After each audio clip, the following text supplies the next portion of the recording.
The Taxpayers Group wants to see new financial controls and safeguards at the MBTA. The report by the Mass Taxpayers Foundation comes after the breakdown in service caused by severe weather and years of neglect.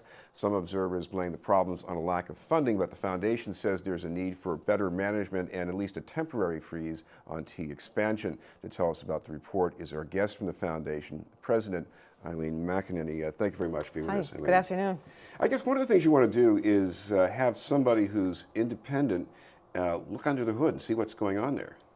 We do. We certainly call for that and a number of other measures, but I think it's really important when we looked at the T's finances, really no matter how you look at it, from the operational budget, from the capital needs perspective, from just management processes, it's broken. And so we think it's really important as the next step to have a third party, an independent party, look under the hood, as you say. Well, you have looked at some of the issues around employee compensation, what people are paid, their benefits, their pensions, and that's been a long-standing complaint. There were things done to address that not too many years ago, and I guess you think it's still a problem. Yeah, certainly there were some reforms, and they have been helpful. One example is health care for the MBTA. They now purchase it through the Group Insurance Commission, which is the entity that purchases for other state employees and retirees. And as a result of that, the healthcare costs have moderated quite a bit and will grow more in line with other state employees. So that certainly is a step in the right direction.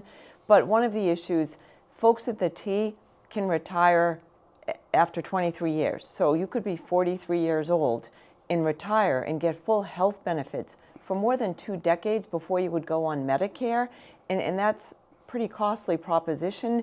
And that still exists for workers, who are in place prior to the reforms. So for new workers, that's not the rule, but for those that were in existence prior to, that still is the case. And you've done some comparison to how these employees are paid, at least as it differs from state employees, city employees. What did you find?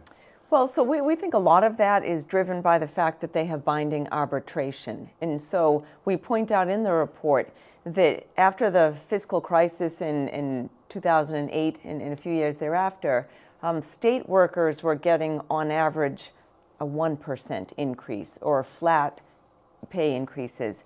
And yet at the T, they were getting 4%, 3%, and so theirs were out of line with what other state workers and what I would argue the private sector was getting at that time. Now, I know we have arbitration for public safety responders. It costs something, but we don't have strikes. Should that apply to the T, maybe? Well, so I think it is a different scenario, certainly, that for public safety workers, for police and firemen, as you point out, they cannot strike, and theirs is a somewhat different job. But I do think that has bound the hands of management when they're trying to implement some cost controls. It gets pretty challenging, particularly for the T, their service operation. They have pretty high labor cost. I think it's about 40% of their operating budget. So if you're not able to manage those costs and your revenues are capped, which we can get into that if you'd like, it does certainly pose a managerial challenge. Now, of course, one of the biggest financial burdens you've got there is the debt service. Some of that was originally not for things that were even T projects, but this was under the agreement made in the state legislature. What should be done about that? Well, it's a huge challenge. It's almost crippling the debt. And the state has agreed to take on some of that. And by that, I mean, really for the T, I would say there's kind of 2 types of debt, if you will. I mean, one is to maintain the system, right, and to get it in a state of good repair. And that's costly, and there's a huge backlog. So that's going to take some capital investment. And then there are the cost of expansion and some of those things. And so the state has agreed to take on some of that, the purchase of vehicles for the red line and for the orange line, for the new green line. And so the state is increasingly on the hook for those types of investments. But even with that, the T has huge unmet capital needs. And so I think that's part of the reason why we're calling for, before you put new revenues in, you actually have to understand where the money is being spent, because an awful lot of money is going to the T, millions of dollars, hundreds of millions of dollars each year. And so just having a better account of where that money is spent before we put new money and borrow more money for it, I think is an important first step. How serious are the problems with that, keeping tabs on the backlog at the T? Well, I think it's very important, as we witnessed this winter, to the extent that we're not maintaining the vehicles and the tracks and so forth. It obviously leads to breakdown. And the problem, it's almost like with your car, right? If you don't get regular oil changes and then suddenly your engine seizes up and it costs a whole lot more.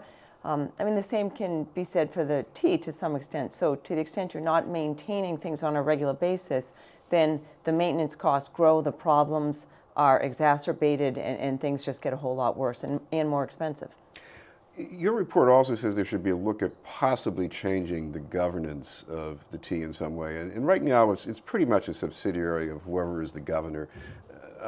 What should be done differently?